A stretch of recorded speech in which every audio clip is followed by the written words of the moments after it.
Welcome back to another episode of Conservative Conversations with your hosts, Reid and Frank. How are you today, Frank?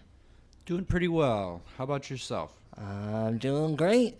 It's a nice Tuesday afternoon. Today, I believe, is the 19th of July.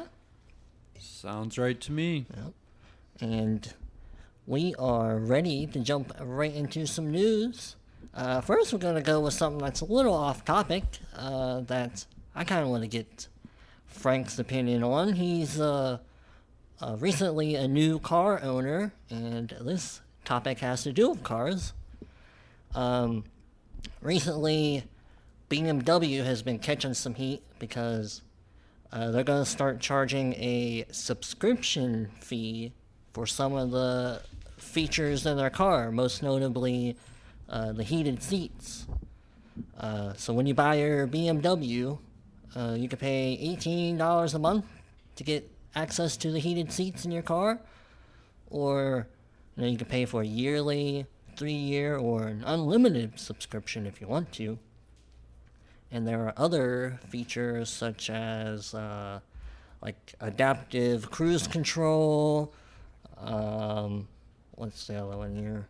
Oh, the heated steering wheel and Apple's CarPlay feature and some other stuff. And I thought this was pretty interesting. I definitely get why people are certainly upset about it. You pay, probably $40,000 plus for BMW, and you expect to be able to use your heated seats that are already in the car. Well, to give a reaction and just to let the people know, I wasn't aware of what you were going to bring up in this topic here, but I don't find it surprising at all whatsoever. I think it's been coming down the pike, this sort of thing, for quite a while.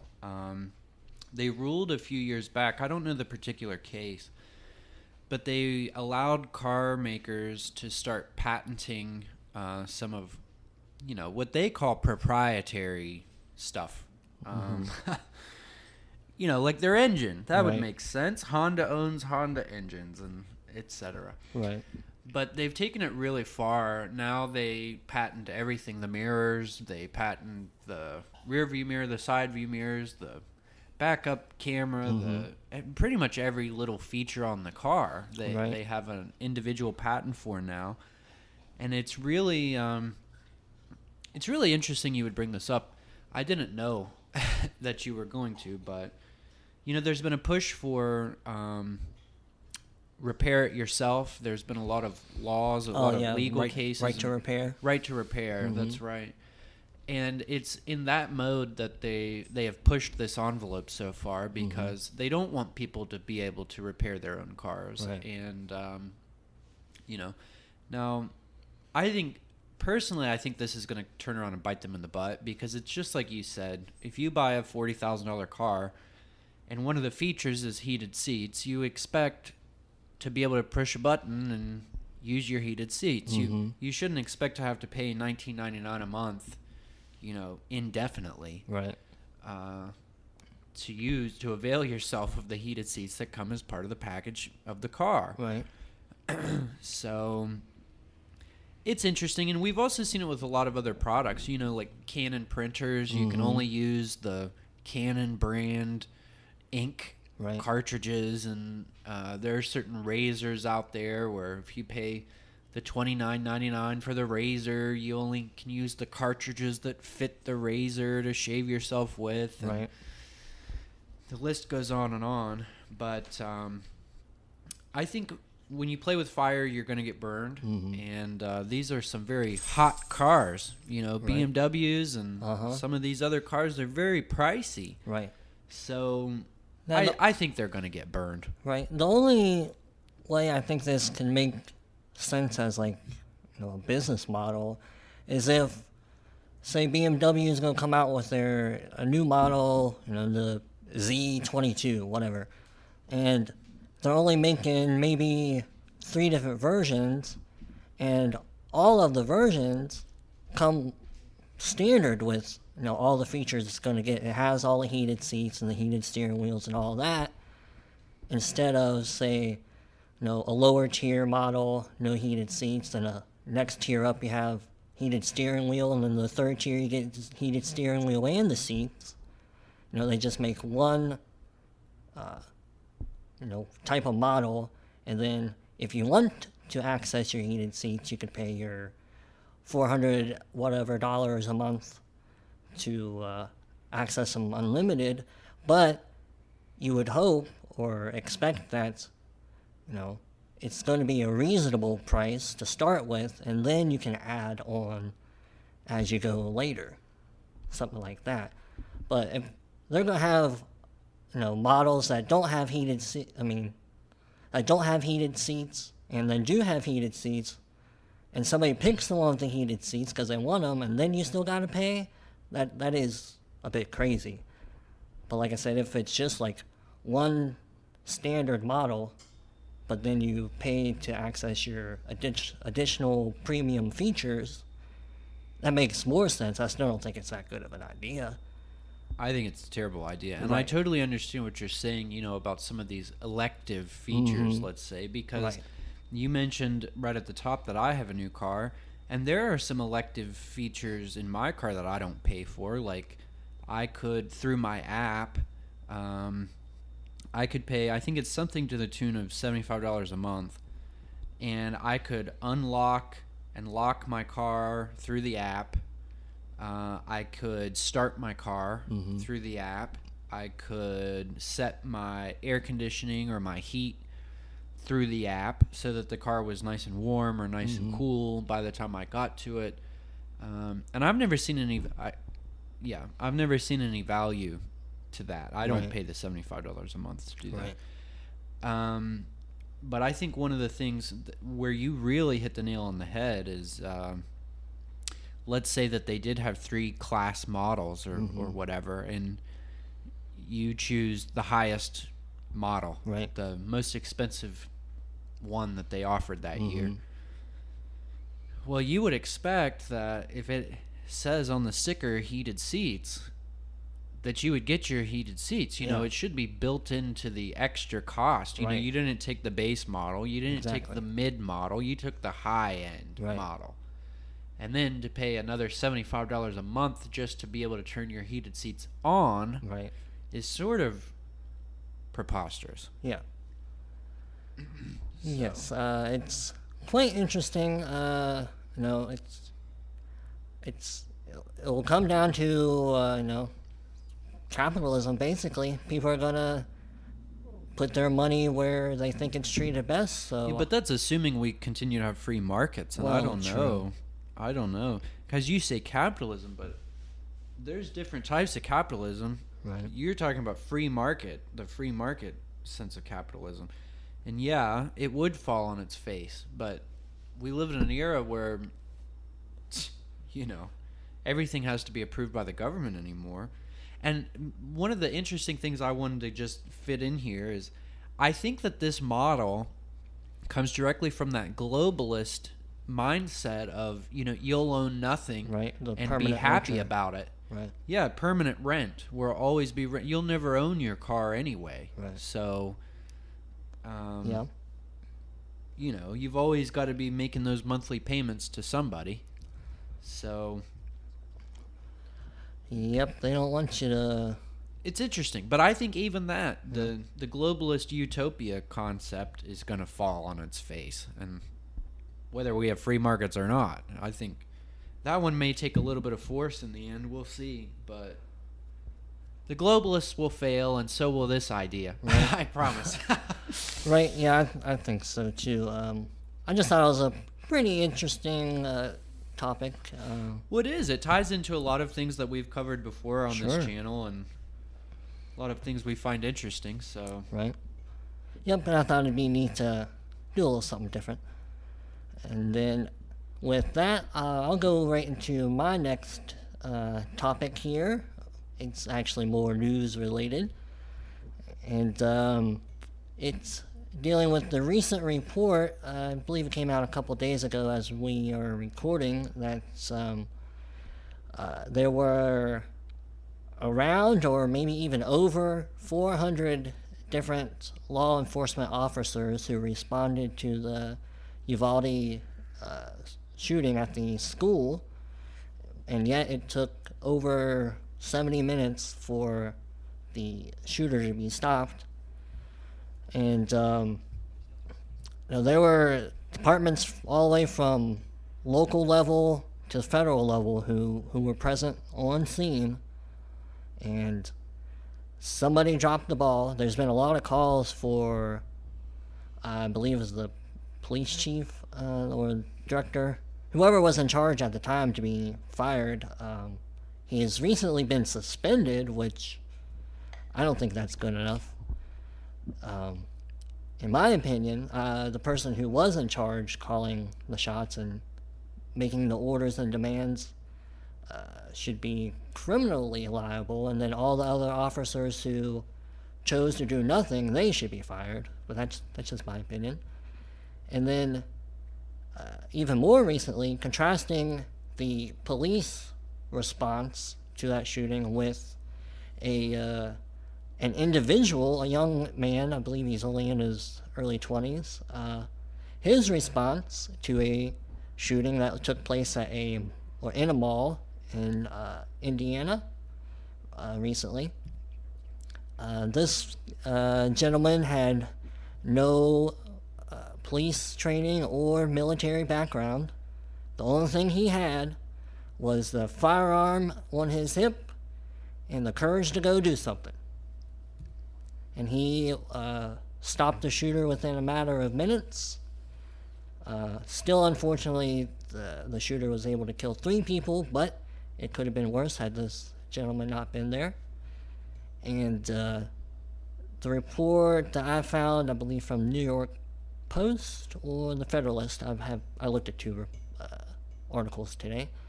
It mentioned that the gentleman did not have a permit, but he was legally allowed to carry his firearm due to Indiana's recent constitutional carry law that they put in place. And thank God for it. Right? And this, we've talked plenty of times before about the importance of the Second Amendment, and yet again we have another good example of why it is important, and some might even say necessary, for individuals to own their own firearms. You can't always rely on the police department, even if you're the most pro-police person you could be, which shouldn't be all the time, because as the Uvalde shooting shows, the police officers and their command and the commanders and can let the people down. They don't do their jobs that they're paid to do. And that's interesting, if I can cut it in. Sure, go for it. Because they are just a branch of government. Right. And that's exactly why the Second Amendment protection is there. Is if you go back and look at what the Founding Fathers were afraid of, it was big government. That's why they tried to create these separate powers. It wasn't all concentrated in one building or with one man. They all had checks and balances, and it was the power of the government that the individual needed protection from. So, and there's lots of, I try to tread lightly as I say this, but I think that's where we could really harmonize with some of these African American people who are upset, in the wake of George Floyd and yada yada. The police aren't always your friend either. Right. Even if you're the most pro-police person in the world, we're very pro-police people here on this channel. Yeah, generally in theory. speaking. Yes, in theory. But police officers are just men. Yep. And they are just a government body. Yep. Even if it's local government, that it still is a more powerful position than the average citizen, or the citizenry at large. So, the idea that you would have to protect yourself runs deep, Right. you know, and that's why it's there in the Constitution. Yeah, and there was a really good quote in one of these articles. I might not have it exactly right. I wish I had written it down. But I believe it was one of the officers in Indiana who had responded to the shooting at the mall had said, the distance between your hand and your holster is faster or quicker than the response of any police department. Yep. So take note of that, folks. If you haven't gotten yourself a firearm yet, go out to your local shooting range and try some out. Maybe take one home. Because all it takes is some guts and some courage to be the good guy with the gun. Especially when, it doesn't seem like the people who are supposed to be protecting us are doing so. Well, and especially imagine if you lived in one of these areas where they've defunded the police. Mm-hmm. And their budget's been slashed and been cut. Right. I mean, I can tell you just from the type of work that I do, we have a lot of situations where we have to call police. Mm-hmm. And depending on what you tell them, it could be hours Right. before they show up. Yep. So, I mean, I would never advocate that you lie or anything, but Sure. there are probably ways, if you needed an immediate response, it seems that they take medical situations pretty seriously. Mm-hmm. They seem to take active shooting situations pretty seriously, even if it doesn't seem that way sometimes. There's Right. been a lot of, what do you call it, sort of like,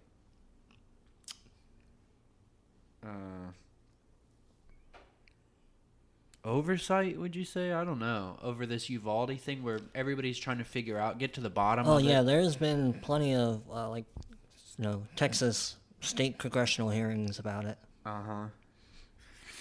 But, I mean, after the fact, you may learn a lot of things that you would never know Right. in the present. Yeah. But, if you needed an immediate response, there are things you can say. Right. I will say that here on the channel. Yep. But yeah, I mean, if you know that you live in a bad area and nobody's coming, I mean, it would only be prudent to Mm-hmm. at least have the knowledge and capability Right. to take things into your own hand. Yeah. Defend yourself and the ones you love. Right. And I forget, I believe it was when we were recording our last show, I was looking up some stuff. I think I saw it unrelated to what we had talked about last time, but in some article, I saw that, like in New York City, it might have been, when I was looking up stuff about the New York pistol rifle case that was just decided. Right.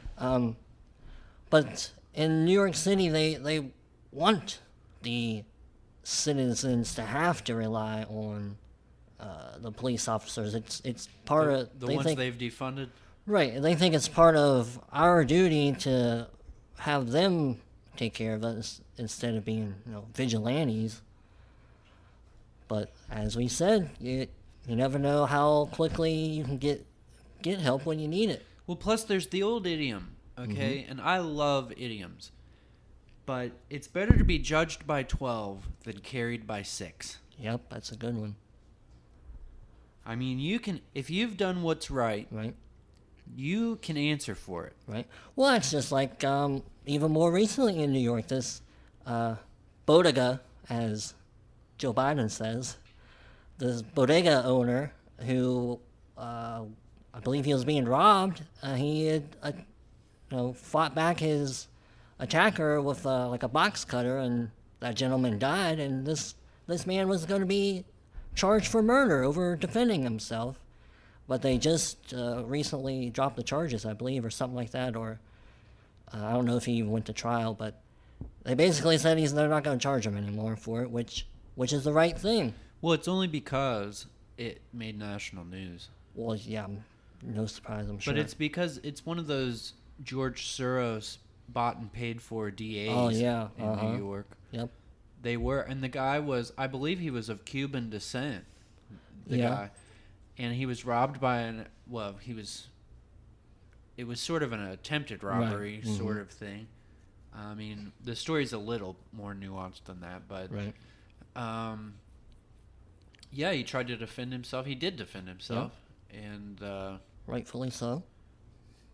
yeah, but it's that's a really interesting story because it's something that people have been saying forever is going to destroy the left. They want to play these games of this minority is ranked higher than this minority based on that oppression. Oh, yeah, the intersectionality. Yeah, the stuff. intersectionality and the hierarchy of oppression.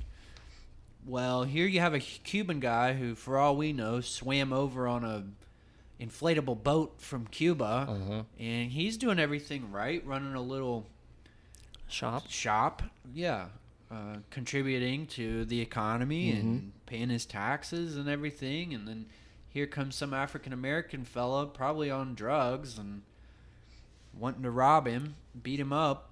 He did beat him up. I saw the video. Yeah. Beat the crap out of him. The guy defends himself, and it's like, oh, well, you're a conservative, right? Because the Right. guys are, and he's probably not. He's probably voted Democrat all his life. Sure. Who knows? I don't know. But they say, well, because you defended yourself and you seem to hold principles dear to you, you Right. seem to think your life's worth fighting for. Well, why wasn't this black guy's life worth fighting for?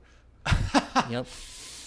But that, when you said that idiom, that was, to me, like the perfect recent case of a man That's exactly right. deciding to be judged by 12 and carried by 6. That's exactly right. And you have to think our Constitution again, because Right. the idea of a jury, I mean, I don't want to say that it's a truly American concept, but it is very American. Sure. It's right in the Constitution.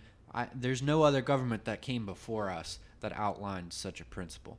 So yes, to be judged by a jury of your peers, I'd rather answer to that than a king, a cop, Right. a judge, one man with power. Yeah, and luckily he's not going to be charged, from my understanding, because you would hope that jury would see things in this man's favor. But being in New York City, it's hard to tell. Yeah, who knows anymore? Because even your own peers might not agree. Yep. And I believe that's all I have regarding those two shooting comparisons and the importance of the Second Amendment. Well then, the next thing, I mean, it's not a very big topic, but I just wanted to bring up, I've heard calls recently for more aid. I've heard whispers that there is going to be another aid package delivered to Ukraine. And who knows how many millions of dollars they're going to give. I mean, they've given several packages. I couldn't give you the figure, but I imagine it's getting close to $1 billion by now. They just keep giving more millions and more millions and more millions to Ukraine. And I've seen some headlines recently for either there's going to be another aid package voted on in Congress, or that it's pretty much done. It's pretty much a done deal. They just have to vote on it. Right. So one of the things that brought up, it's not exactly an original thought, but where is the accountability and oversight? That's what I'd love to know, because we hear these, this much money's been given, this much money will be given, this much money might be given. But where's the money gone? Right. It's an active war zone with a lot going on. Right. In a corrupt country. In a very corrupt country that we know all about. Right. And so do the Bidens, just to slip that in there. And where's this money going? That's a good question. I haven't heard any kind of information about, us having diplomats or representatives or whatever over there on the ground, or, figuratively speaking, making sure the money is going where it's supposed to go. Well, and that almost, it's funny you should point it out that way, because I know that some of these packages, let's say $2 million has been given for refugee aid, and $2 million has been given for health care, Sure. and $2 million has been given for X cause, and $2 million has been given for Y cause. Well, if we're going to re-up and give more money, is there anything to show for it? I mean, the war's still ongoing. And, it just popped into my brain, but Biden was even asked recently. He was asked, Biden, you say that the price of oil has gone up because of the war. Well, how long are the American people and people abroad, how long are they supposed to pay this premium for the war? As long as it takes. Biden said basically indefinitely. Yeah. So how long then are we supposed to just keep shoveling money into a hole? Indefinitely? With nothing to show for it? For what? Right. There's still a war. We're not paying to end a war. We're not paying to fast track the war. We're not. Right. What are we paying for?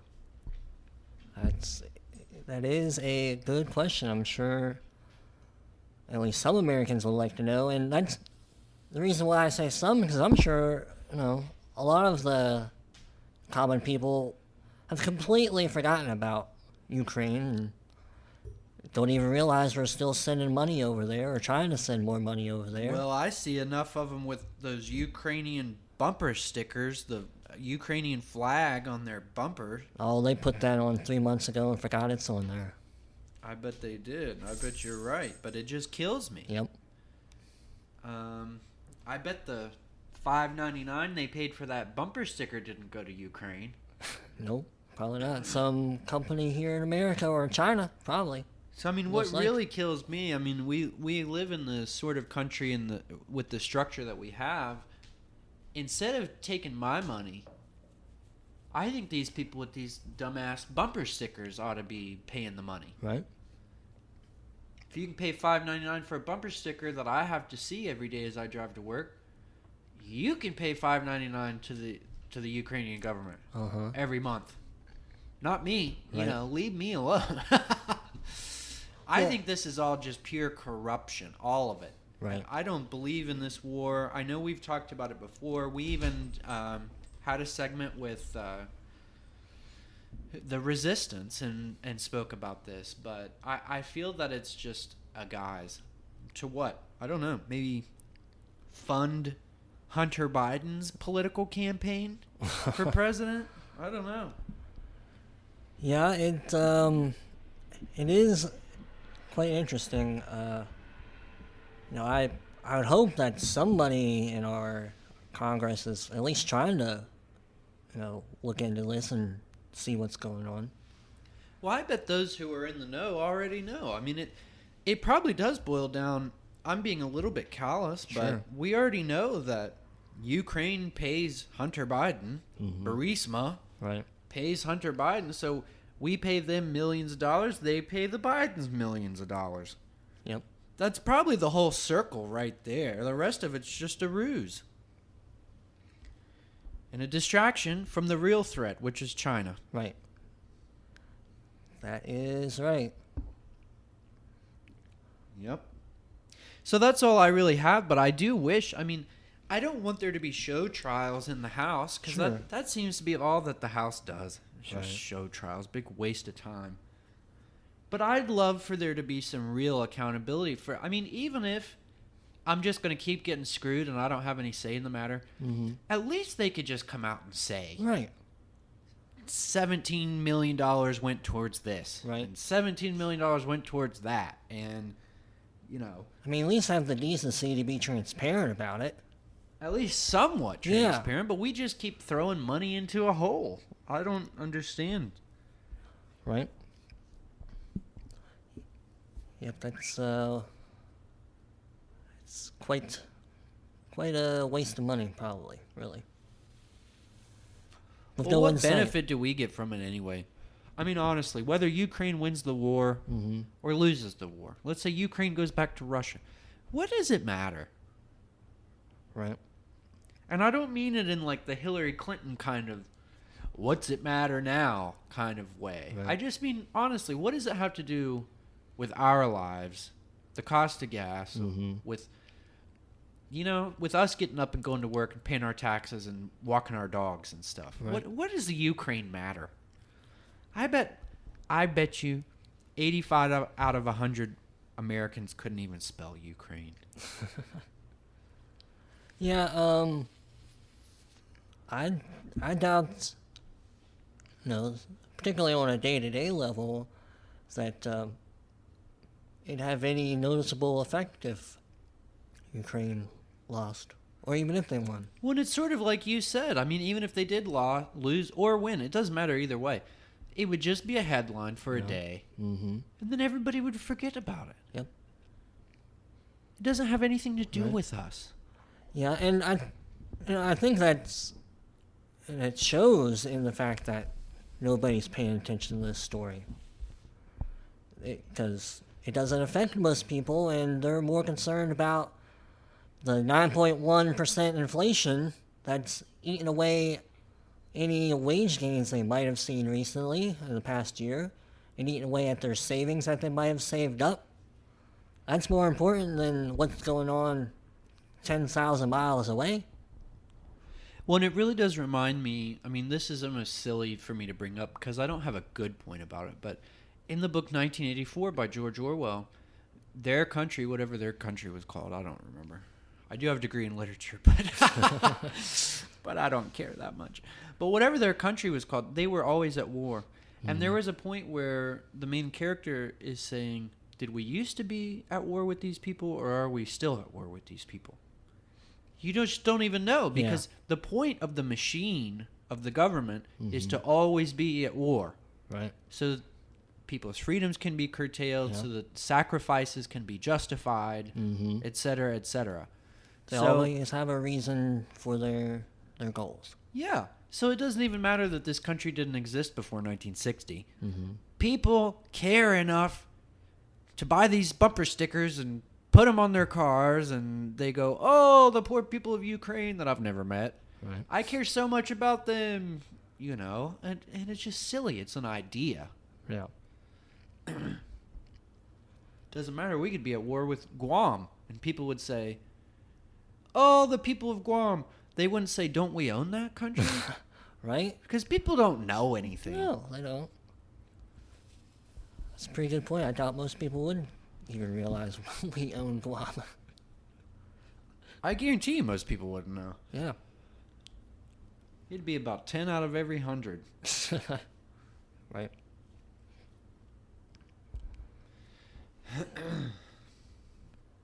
So anyway, just some interesting thoughts on that. Yeah, definitely. And does that move us to our next topic? Yes, it does. The deteriorating former vice president, as Steven Crowder likes to say. Yeah, poor old Joe Biden. Right. He's losing his marbles day by day. His mental faculties is declining. Probably his physical faculties are declining too. They are. I've seen video where he's just shuffling around. He can barely stand up. Has to be led around like a dog on a leash. Right. He just recently made a trip over to Saudi Arabia. And I saw some great video. Well, I mean, great depending on, how you look at it. But Right. I saw some video where they had laid out red carpet for him, getting off Air Force One. And he couldn't even follow the red carpet. He kept wanting to take a hard right out into no man's land. He's asking, where am I supposed to go? Where am I supposed to be? Right. And they're pointing, gesturing, just follow the red carpet. And it doesn't mean anything to him. I Right. saw an interesting piece by Greg Gutfeld. Okay, yep, love him. he's been pushing. I mean, I'm sure it's satirical. You know, Greg. Yeah. Mm-hmm. But he presents it as if it's serious, you know. But he's been pointing out that even Hunter Biden would be a more qualified president, more capable president than his father. Even with all his flaws. You know, his little assistant, what's her name? Kat Tempf? Oh, yeah, Greg's assistant, yeah. Yeah. Mm-hmm. She even pointed out, you know, Hunter has all these negative press pieces out about the laptop and about the crack and the kid that he tried to keep a secret for a long time and is making child support payments to and everything. She pointed out, she said, well, at least he always remembers to record. You know, like when he's with a prostitute or smoking crack or whatever, he always remembers to record it. Yep, that's a good one. Yeah, and he pointed out, you know, that nobody would have any dirt on Hunter because it's all out in the open. Right. It's all available. We already know. Everybody knows about it, so you couldn't blackmail him. Right. So I just found that interesting. I mean, it's really sad to be talking about a president that way, but It is. I mean, no matter how much you dislike him as a president, you know, as a human, it is sad to see his decline and him basically being put up to this. I'm sure, you know, when he was running for office, he probably wanted to do it, but I don't get the sense that he really wants to keep doing this job.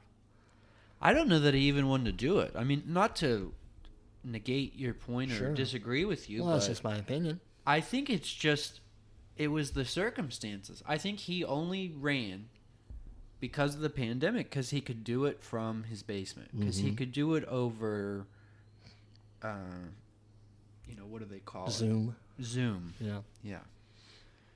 Right? I know it was safe for him and more controlled environment, but now that's gone. Yeah, and he could feel like he was running without expending the energy. Yeah. He didn't have to go appeal to mobs of people. Right. He could do it on FaceTime, on Yep. his laptop in his basement, right after a nice nap and snack. Right. He could do it. So, I mean, otherwise, though, I don't think he would have even had a prayer in that cycle. Mm-hmm. Not a prayer. And there's been lots of people saying from the beginning that he had dementia. And as well as I wish on the president of these United States, Sure. there's no doubt in my mind that that man has dementia. I'm proud as a peacock to say it. That man has dementia. Mm-hmm. And I've had family members with dementia, Right. and it's only downhill from yeah. here. Oh, I'm yeah. telling you that it's not going to get better. We're never going to see anything better out of Joe Biden. Mm-hmm. Right. The other day, I was listening to an episode of Ben Shapiro's show, and he had played a clip of Joe Biden speaking wherever it was that he was recently before he went to Saudi Arabia. And the clip that Ben had played was, you know, just to show what Biden was talking about at wherever he was. And while he was talking, he, of course, fumbled his words and said something unintelligible. And then after the clip was over, Ben pointed out that wasn't even the clip he had prepared to show us how much he's declining, because there aren't any more where he's not, misspeaking or just rambling or being unintelligible. It's every time, even when you're not looking for a clip like that. It's just, they don't exist anymore. That's just who he is now. Yeah. And it's... Well, and it's starting to become evident. I've seen a lot of polls where even it's something like 64% of Democrats would not vote for Joe Biden. Right. They don't want him to run again. Mm-hmm. Now, this is the man who supposedly got the most votes in U.S. history 81 million, they say. Now, how could that be? Now, I know what we believe, and that's not what I'm talking about. But how could it be that a man who got the most votes in history now suddenly doesn't have support from 64% of his own party? Right? Yeah, it's certainly a curious question to be asked. Well, I think it just shows proof to the point that I don't want to bring up. Sure. That, to speak through innuendo, he did not receive the most votes in history. Sorry. Right. But I think people would rather have a wet blanket as president than Joe Biden. Right? And I don't know where I heard this the other day. It might have even been my dad who, I don't know where he always watches his news, but sometimes he says some silly stuff. But I feel like he tried to say the other day he heard that Joe Biden might resign after the midterms or something. And I told him, well, I don't think that's going to happen, but it would be interesting, that's for sure. He probably has too much pride to do such a thing. I don't know. It gets too convoluted for me to even give an opinion, because I don't see how a man who doesn't know where he is, how old he is, what year it is, who's president. Right. I mean, and that's not a joke. He doesn't know who the president is. Yeah, he I'm thinking himself has jokingly said that he wakes up every day. Oh, he said that early on. Yeah. Asking Jill, where are we? Yeah. Being reminded that he's the president. But no, even recently. I mean, well, there's all those clips of him calling Kamala president. Oh, yep. Okay, and then even just recently, he said something to the effect of, what was it? Oh, I can't think of the exact language, but he was trying to make the point that he still can't believe he's the president. Yes, yeah. That's what I was trying to think of, too. But it's so sad and true that you just... I don't take it as jest. Right. I honestly believe it's a moment of truth. Sure. That he doesn't know that he's the president sometimes. I'm sure in his addled brain, sometimes it's still 1960 or 1980 or 1990. Right. Or 2008. He doesn't know. Sometimes. Yeah. Now, he might have moments of clarity. Oh, yeah. But they're getting fewer and fewer. So, speaking of that topic, I've heard some discussion of who might run in 2024. And I know it's a little early. We haven't even had the midterm elections. But with a man so in decline, they've even started talking about it on their side, on the left. Who's going to run? Who would be a better president? Who's going to take charge? Yep. So I've heard some people throw some things out. There's a really interesting idea of Kamala running as president with Cory Booker as VP. Interesting combination. Miserable combination. I don't think it'll be a successful pair. Two airheads. Right. And Kamala is just so off-putting. I don't... so is Cory. Yeah, he's not as bad, but yeah, he definitely... Oh, Mr. Spartacus? Right. He's off-putting. Yeah. Okay. His crazy eyes. I've heard some people call him... He's got crazy eyes sometimes. He does. But, yeah, I've even heard some people try to float around the idea that Buttigieg might run again. Oh, yeah, right. Yeah, I don't think he'll get very far. He didn't get very far last time. He hasn't gone very far in the position he's holding. He's been out on paternity leave for most of it, or just hiding. He's like hiding Biden 2.0. Right. Yeah. If I hadn't picked somebody who I think the Democrats should take seriously, now I haven't heard this person say they've even remotely considered running, but if they actually want to win, they ought to try to convince Joe Manchin to run for president. Joe Manchin. Yep. That's what I was thinking too. Yep.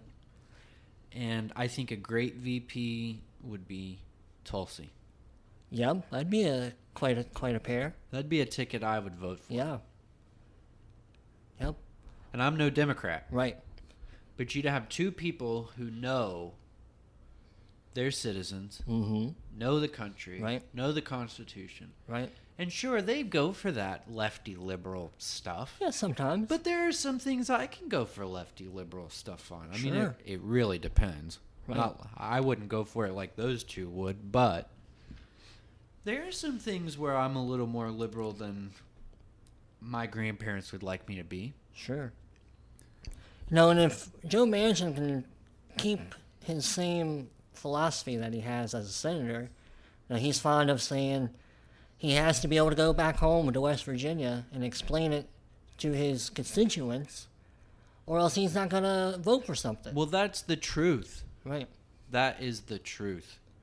So if he can keep that same kind of philosophy and mindset running for the presidency, I think he's the best Democrat that they could find.